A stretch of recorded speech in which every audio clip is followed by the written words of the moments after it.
नमस्कार, आपके साथ मैं प्रदीप राज। डुगडुगी न्यूज में आपका स्वागत है। आइए बढ़ते हैं खबरों की ओर। पुलिस के डंडे खाकर भी डटे हुए हैं सहायक पुलिसकर्मी। रेलवे के निजीकरण के खिलाफ धनबाद में रेल कर्मचारियों का प्रदर्शन।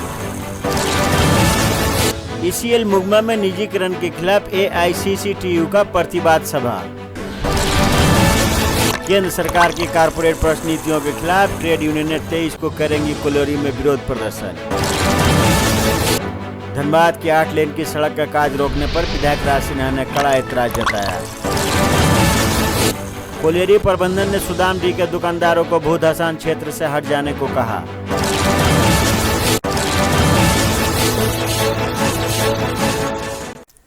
पुलिस के डंडे खाकर भी डटे हुए हैं सहायक पुलिसकर्मी। झारखंड के नक्सल प्रभावित 12 जिलों के आंदोलनरत 2500 सहायक पुलिसकर्मी लाठी, डंडे और आंसू गैस के गोले खाने के बाद भी अपनी नौकरी का स्थायीकरण की मांग को लेकर आंदोलन के 7वें दिन भी डटे हुए हैं।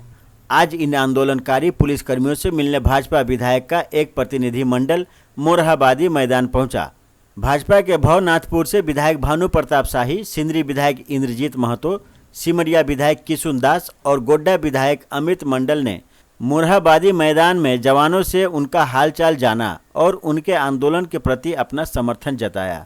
विधायक भानु प्रताप शाही ने कहा कि बर्बरतापूर्वक पुलिस से आंदोलनकारियों को पिटवाया गया वह घोर निंदनीय है। उन्होंने कहा कि इस मामले को सदन में उठाएंगे। करने के लिए यहाँ पे डटे हुए हैं, तो हम लोगों का एज ए जनप्रतिनिधि ये कर्तव्य बनता है कि उनकी बातों को समझे। दुर्भाग्य की बात यह है कि सरकार की तरफ से कोई भी जनप्रतिनिधि आज तक यहाँ नहीं पहुँचा है, जो उनको पहुँचना चाहिए था, क्योंकि सत्ता में वो हैं। और ये बोल के कि रघुवर दास के समय में नियमावली बनी थी, ये कोई न्याय संगत तर्कसंगत बात नहीं है। सरकार में आप हैं, आपके पास इतनी ताकत है, विधानसभा आपके पास है, आपके पास मेजॉरिटी है। अगर मान लीजिए स्थायीकरण में कोई दिक्कत आ रही है तो हम लोग बैठ के सलाह मशवरा करके उसमें एक मिडिल ग्राउंड निकालें और इन लोगों को परमानेंट करने की बात करें। तो कम से कम जब 2500 सहायक पुलिसकर्मी यहाँ स्थायी करने की मांग कर रहे हैं तो आपको कुछ पहल करनी चाहिए। 5 लाख सरकारी नौकरियों का आपने सृजन करने के लिए बोला था, कुछ पहल करनी चाहिए। आप नकारात्मक पॉलिटिक्स करके, इन लोगों को दिग्भ्रमित करके और इन पे अत्याचार करके आप सत्ता में नहीं रख सकते हैं। आवाज उठाएंगे इसे लेकर, तो क्या इन लोगों के साथ आंदोलन में भी आपकी सहभागिता दिखेगी? देखिए, आंदोलन स्थल पर जब हम लोग आए हैं तो इससे साफ साफ है कि हम हमारे माननीय सभी विधायक और हमारी पूरी पार्टी इस आंदोलन में इन सहायक पुलिस के साथ खड़ी। इन पुलिस पर जो कल बर्बरतापूर्वक लाठीचार्ज हुआ है, पुलिस से जो पिटवाया गया है, हम लोग केवल निंदा करके इसको छोड़ने वाले नहीं हैं। हम लोग इसको सदन में मामला को ले जाएंगे। जिन लोगों ने अपराध उग्रवाद को रोक लगाया था, जो सहायक पुलिस, आज उनको पारितोषिक के रूप में यह जो लाठी मिली है, तो ये सरकार को तो आज न कल भुगतना है। रेलवे के निजीकरण करने के केंद्र सरकार के निर्णय के खिलाफ रेल कर्मचारियों ने धनबाद में प्रदर्शन किया। शनिवार को east central railway employees union ने धनबाद रेलवे स्टेशन के 1 नंबर प्लेटफॉर्म पर प्रदर्शन किया। रेलवे की 18 विभिन्न कैटेगरी के रेल कर्मचारियों ने एकजुटता दिखाई और केंद्र सरकार की कथित जन विरोधी नीतियों का विरोध किया। इस मौके पर यूनियन नेताओं ने कहा कि केंद्र सरकार की गलत नीतियों को किसी भी सूरत में बर्दाश्त नहीं किया जाएगा। उन्होंने कहा कि केंद्र सरकार छात्र, मजदूर, व्यवसायी, किसान और कर्मचारी विरोधी कार्य कर रही है। नेताओं ने कहा कि सरकार अगर अभी भी अपना फैसला वापस नहीं लेती है तो आने वाले दिनों में और भी जोरदार आंदोलन किए जाएंगे। सरकार की जो नीति है, खासकर अभी जो हमारे जितना उद्योग हैं, निजीकरण, हमारे सरकारी जितने उद्योग है, उद्योग को बिक्री करने को, निजियात में देने को, इसके खिलाफ में जो पेंशन, जो नया पेंशन लागू जो चल रहा है, उसको खिलाफ में पुराना पेंशन जो है उसी को लागू करने को लिए, लोग को नौकरी से छटाई करने को बंद करने को लिए, लोग को जो हथकंडा लगाया गया है, जो निजी हाथ में देकर सरकारी उद्योग को, रेल हो, बैंक हो, हाँ, और स्टील हो, कोलियारी हो, हाँ, कोयला हो, सील हो, और जो है भेल हो या आपको और जो है वो सब जितना है जो देने को है, उस तमाम चीज़ को खिलाफ में हमारे आज किए आपको हमारे क्या बोलते ये आपको ये है एम्प्लॉइज यूनियन की तरफ से ये किया जा रहा है।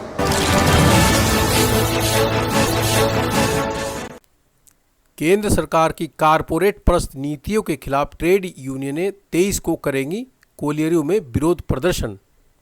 केंद्र सरकार की कथित जन विरोधी नीतियों के खिलाफ ट्रेड यूनियनों का संयुक्त मोर्चा 23 सितंबर को ईसीएल मुगमा की कोलियरियों में प्रदर्शन करेगा। शनिवार को संयुक्त मोर्चा की हुई बैठक में निर्णय लिया गया कि केंद्र सरकार द्वारा सरकारी संस्थानों के निजीकरण और किसान विरोधी काले कानून के खिलाफ कोलियरियों एवं क्षेत्रीय कार्यालयों पर विरोध प्रदर्शन किया जाएगा। बैठक में केंद्र सरकार की कारपोरेट परस्त नीतियों का जोरदार विरोध करने का निर्णय लिया गया। बेरोजगारी और -24 में चली गई जीडीपी पर भी बैठक में चिंता व्यक्त की गई। बैठक की अध्यक्षता बीसीकेयू के आगम राम ने की।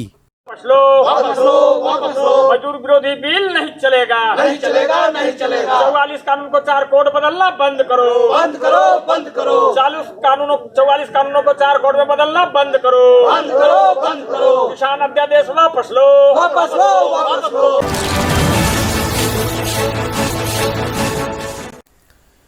ईसीएल मुगमा में निजीकरण के खिलाफ एआईसीसीटीयू का प्रतिवाद सभा। केंद्र सरकार की कथित मजदूर विरोधी एवं किसान विरोधी नीतियों के खिलाफ एआईसीसीटीयू द्वारा देश भर में मजदूर अधिकार अभियान चलाया जा रहा है। इस अभियान के तहत ईसीएल मुगमा एरिया के बैजना कोलोरी में एआईसीसीटीयू की कोल माइंस वर्कर्स यूनियन की ओर से शनिवार को प्रतिवाद सभा की गई। इस मौके पर कोलियरी के मजदूरों ने प्रधानमंत्री नरेंद्र मोदी का पुतला जलाया और सरकार की कथित जन विरोधी नीतियों के खिलाफ नारे लगाए। प्रतिवाद सभा में वक्ताओं ने मोदी सरकार की कारपोरेट परस्त नीतियों की कड़ी आलोचना की। केंद्र सरकार द्वारा सरकारी संस्थाओं को बेचे जाने के बारे में मजदूरों को विस्तार से बताया। वक्ताओं ने केंद्र सरकार की कारपोरेट परस्त आर्थिक नीतियों का भी खुलासा किया। संसद के वर्तमान सत्र में 44 श्रम कानूनों को खत्म कर 4 कोड बिल पास करने के निर्णय का विरोध किया। 28 सितंबर तक चलने वाले अभियान में वेतन कटौती, भारत पेट्रोलियम और रेल सरीखे सरकारी संस्थानों के निजीकरण का जोरदार विरोध किया जा रहा है। सभा की अध्यक्षता कृष्णा सिंह ने की। हरेंद्र सिंह, राजकुमार सिंह, रोहन गोप, मोहम्मद मुस्तफ़ा, जानकी पासवान, दशरथ गोप, पवन सिंह, विजय मुर्मू, श्यामलाल पंडित एवं जीतन रावानी ने सभा को संबोधित किया। इंकलाब जिंदाबाद, जिंदाबाद, जिंदाबाद। इंकलाब जिंदाबाद, जिंदाबाद, जिंदाबाद। श्रम कानून पर हमला नहीं सहेंगे, नहीं सहेंगे, नहीं सहेंगे। श्रम कानून पर हमला नहीं सहेंगे, नहीं सहेंगे, नहीं सहेंगे। सार्वजनिक उद्योगों को बेचना नहीं सहेंगे, नहीं सहेंगे, नहीं सहेंगे। सार्वजनिक उद्योगों को बेचना नहीं सहेंगे, नहीं सहेंगे, नहीं सहेंगे। धनबाद के विधायक राज सिन्हा ने शनिवार को कहा कि झारखंड सरकार विकास विरोधी कार्य कर रही है। उन्होंने कहा कि विकास का काम चाहे केंद्र सरकार करे या राज्य सरकार, उस पर रोक लगानी नहीं चाहिए। राज सिन्हा ने धनबाद में बनने वाली 8 लेन की सड़क का कार्य रोकने पर कड़ा ऐतराज जताया। उन्होंने कहा कि लगभग 25% काम हो जाने के बाद सड़क निर्माण का कार्य रोकना उचित नहीं है। वे बुद्धिजीवी नागरिक मंच धनबाद के एक कार्यक्रम में बोल रहे थे। नागरिक मंच के द्वारा या मुख्यमंत्री को संदेश देने के लिए आज यहाँ धरना दिया गया। इन लोगों का मानना है यह विकास विरोधी सरकार है और जिस प्रकार से धनबाद के अंदर जो विकास के कार्य हो रहे थे, सड़कें बन रही थी, उसको साजिश के तहत झारखंड सरकार रोक अच्छी भली सड़क को काम के नाम पर तोड़ दिया गया। काम चालू भी हुआ, लगभग 20-25% काम हो भी गया और बीच में ही यह सरकार जब बदली तो इनकी प्राथमिकता में विकास नहीं है, इन लोगों ने काम को बंद कर दिया। कीजिए, विकास के पीछे राजनीति मत कीजिए, राजनीतिक दृष्टिकोण से विकास का निर्णय मत लीजिए, यह अपील कर रही है बुद्धिजीवी मंच। कोलियरी प्रबंधन ने सुदामडी के दुकानदारों को भू धसान क्षेत्र से हट जाने को कहा। झरिया के सुदामडी एएसपी कोलियरी प्रबंधन ने सुदामडी शॉपिंग सेंटर के दुकानदारों को 10 दिनों के अंदर दुकान खाली करने का फरमान जारी किया है। प्रबंधन द्वारा जारी पत्र में कहा गया है कि यह पूरा क्षेत्र फायर आउटसोर्सिंग के जद में आ रही है। साथ ही यह पूरा क्षेत्र अग्नि और भू धसान क्षेत्र में आता है। यहाँ रहना अब ज़्यादा खतरनाक हो गया है।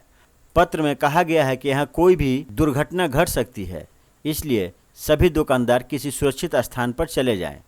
प्रबंधन ने अपने पत्र में यह भी कहा है कि अगर दुकानदारों ने 10 दिनों के अंदर दुकानें खाली नहीं की तो उनका बिजली और पानी काट दिया जाएगा। कोलियरी प्रबंधन के इस फरमान के खिलाफ दुकानदारों ने मोर्चा खोल दिया है। उनका कहना है कि वे 1963-64 से यहाँ हैं। उस समय के NCDC कंपनी ने उन्हें दुकान आवंटित किया था। वे आज भी बिजली और दुकान का भाड़ा कंपनी को देते हैं। उनका कहना है कि वे अवैध नहीं हैं, बल्कि वे वैध रूप से यहाँ दुकानें चला रहे हैं। दुकानदारों का कहना है कि यदि उन्हें किसी सुरक्षित स्थान पर बसाया जाए तो वे यहाँ से जाने को तैयार हैं। इसके पहले ASP कोलियरी प्रबंधन ने सुदामडी थाना, सुदामडी माइंस रेस्क्यू स्टेशन और मेन कॉलोनी में स्थित सरकारी मध्य विद्यालय को हटाने को कह चुका है। 10 दुकान का एक मार्केट NCDC के समय से बनी हुई है। नेशनल डेवलपमेंट कॉरपोरेशन के उस 1963 से हम लोगों को बुला करके और दुकान का संभालने के लिए जिम्मेदारी दी गई है। हम लोग संभालते आ रहे हैं और वैध किराएदार हैं, किराया भी देते आ रहे हैं BCCL को ड्राफ्ट के द्वारा से। और 6वां महीना और 7वां महीना जो है 2020 में हम लोग को खाली करने के लिए यहाँ नोटिस दी गई है कि आप लोग फायर एरिया में आते हैं, हमको कोयला निकालनी है, आप लोग खाली कर दीजिए। लेकिन हम लोग का पुनर्वास की व्यवस्था कर दी जाए, वैकल्पिक व्यवस्था, हम लोग का दाल रोटी भी चलता रहे। हम राष्ट्रीय हित के लिए भी हम BCCL को समर्थन करने को तैयार हैं, लेकिन पहले हमको पुनर्वास की व्यवस्था कर दी जाए। धनबाद बस स्टैंड में लगा कोरोना संक्रमण जांच शिविर। कोरोना संक्रमण की जांच के लिए शनिवार को धनबाद बस स्टैंड में धनबाद जिला प्रशासन, जिला परिवहन विभाग एवं स्वास्थ्य विभाग द्वारा संयुक्त रूप से जांच शिविर लगाई गई। जांच केंद्र में बस ड्राइवरों एवं यात्रियों के कोरोना संक्रमण की जांच हुई। बस यात्री जांच से बचना चाह रहे थे, लेकिन पदाधिकारियों के समझाने के बाद सभी यात्रियों ने कोरोना संक्रमण की जांच कराई।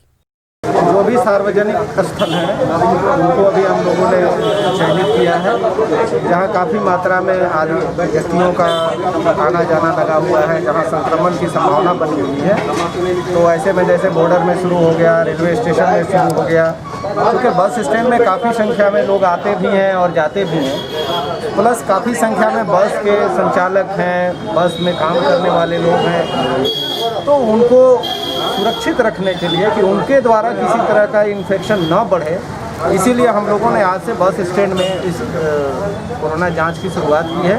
आज ऐसे 600 की तैयारी करके आए हैं, लेकिन अब यहाँ 600 का हम लक्ष्य पूरा करें ऐसा हमारा प्रयास रहेगा और संभवतः हम ऐसा कर पाएंगे। और कोशिश करेंगे कि जितने भी लोग बाहर से आते हैं या यहाँ से जाने वाले लोग, सभी का जांच हम लोग यहाँ सुनिश्चित करा पाएँ।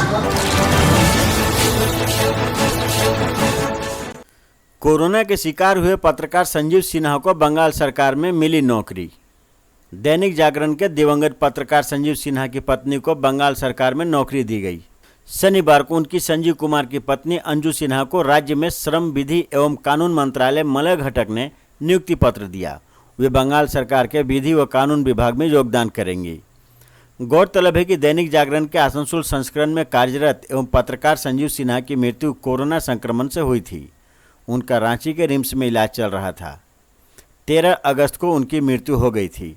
मैथन निवासी दिवंगत संजीव कुमार की पत्नी को बंगाल सरकार में नौकरी मिलना सचमुच एक सुखद बात है। झारखंड के पत्रकारों ने भी बंगाल सरकार और मंत्री मलय घटक का आभार जताया। झारखंड के पत्रकारों के झारखंड सरकार से भी ऐसी ही संवेदनशीलता की उम्मीद करते हैं। झरिया भूधसान क्षेत्रों में रहने वाले लोगों की जिंदगी बारिश के दिनों में ज़्यादा मुश्किल हो जाती है। लगातार वर्षा होने पर उन्हें धरती के नीचे से रिश्ते जहरीली गैस के बीच रहना पड़ता है। गैस के रिसाव के कारण उन्हें सांस लेने में तकलीफें होती है, लेकिन वे विवश हैं यह सब झेलने को। उनकी तकलीफ़ों को कोई सुनने वाला नहीं है। न BCCL प्रबंधन सुनता है और न जिला प्रशासन। लिलोरी पथरा के लोगों का कहना है कि जरेडा के नाम पर आज तक केवल कागजी खानापुरी ही हुई है। वहीं के शंभूराम कहते हैं कि उन्हें बेलगढ़िया टाउनशिप में भी पुनर्वासित नहीं किया गया। वे आग के ढेर पर बैठे हुए हैं और इंतजार कर रहे हैं उस दिन का जब जमीन धंसेगी और वे उसमें समा जाएंगे।